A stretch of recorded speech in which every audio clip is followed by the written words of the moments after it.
ಇಲ್ಲಿಯ ಜನಪ್ರತಿನಿಧಿಗಳಾಗಿರ್ತಕ್ಕಂಥ ಮಾನ್ಯ ಶಾಸಕರು ತಮ್ಮಯ್ಯ ಸರ್ ಮತ್ತು ಅವರು ಇಲ್ಲಿ ಇಡೀ ಜಿಲ್ಲೆಯ ಎಲ್ಲ ಅಧಿಕಾರಿಗಳನ್ನ ಕರ್ಕೊಂಡು including DHO, social welfare DD, so ಇವರೆಲ್ಲರೂ ಕೂಡ ಕರ್ಕೊಂಡು ಹಾಸ್ಪಿಟ್ಲಿಗೆ ಬಂದಂಥ ಸಂದರ್ಭದಲ್ಲಿ ನಾನು ಒಂದು ಡಿಮ್ಯಾಂಡ್ ಮಾಡಿದೆ. ಎಲ್ಲರೂ ಪೇಷಂಟ್ ನೋಡಿ ಮುಗಿದ್ಮೇಲೆ ಒಂದು ಡಿಮ್ಯಾಂಡ್ ಮಾಡಿದೆ, ಸರ್ ಇವರೆಲ್ಲರೂ ಕೂಡ ಬಡವರಿದ್ದಾರೆ ಸರ್, ಸೊ ಒಬ್ಬರಾಗಿದ್ರೆ ಏನೋ ಮಾಡೋರು, ಸೊ 7 ಜನ ಬದುಕು ಸಾವಿನ ಮಧ್ಯೆ ಹೋರಾಟ ಮಾಡ್ತಿದ್ದಾರೆ, ಸೊ ಇವ್ರು ಯಾರಿಗೂ ಕೂಡ ಈ ಆಸ್ಪತ್ರೆ ಖರ್ಚು ಬರೆಸ್ತಕ್ಕಂಥ ಒಂದು ಶಕ್ತಿ ಸಾಮರ್ಥ್ಯ ಇಲ್ಲ.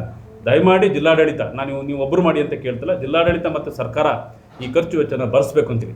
ಯಾಕೆಂದರೆ ನಮ್ಮ ಜಿಲ್ಲೆ ಹಾಸನದಲ್ಲಿ ಈ ಮೊಸಳೆ ಅಂತ ಒಂದು ಗ್ರಾಮದಲ್ಲಿ ಇದೇ ಥರ ಇನ್ಸಿಡೆಂಟ್ ಆಗಿತ್ತು. ಆ ಒಂದು ಸಂದರ್ಭದಲ್ಲಿ ಸರ್ಕಾರನೇ ಬಂದು ನಿಂತು ಎಲ್ಲ ಈ ಒಂದು ಖರ್ಚು ವೆಚ್ಚನ ಎಲ್ಲ ಕೂಡ ಭರಿಸ್ತು.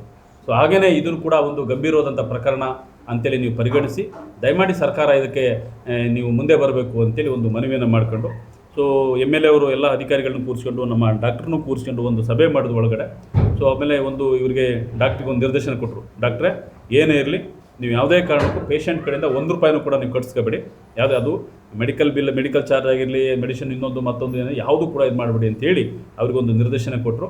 ಮತ್ತು ಎಷ್ಟು ಎಸ್ಟಿಮೇಟ್ ಆಗುತ್ತೆ, ಎಸ್ಟಿಮೇಟು ಅಪ್ ಟು ಡಿಸ್ಚಾರ್ಜ್ವರೆಗೂ ಈ ಎಲ್ಲ ಪೇಷಂಟ್ಗೂ ಸೇರಿ ಎಷ್ಟು ಎಸ್ಟಿಮೇಟ್ ಆಗುತ್ತೆ ಕೊಡಿ, ಸೊ ನಾವು ಒಂದು ಪ್ರಪೋಸಲ್ ಕೊಡ್ತೀವಿ, ನಾನೇ ಖುದ್ದೋಗಿ ಸೊ ಅದನ್ನು ಸ್ಯಾಂಕ್ಷನ್ ಮಾಡಿಸ್ಕೊ ಬರ್ತೀನಿ ಅಂತಕ್ಕಂಥ ಒಂದು ಮಾತನ್ನು ಕೂಡ ಶಾಸಕರು ಹೇಳಿದರು.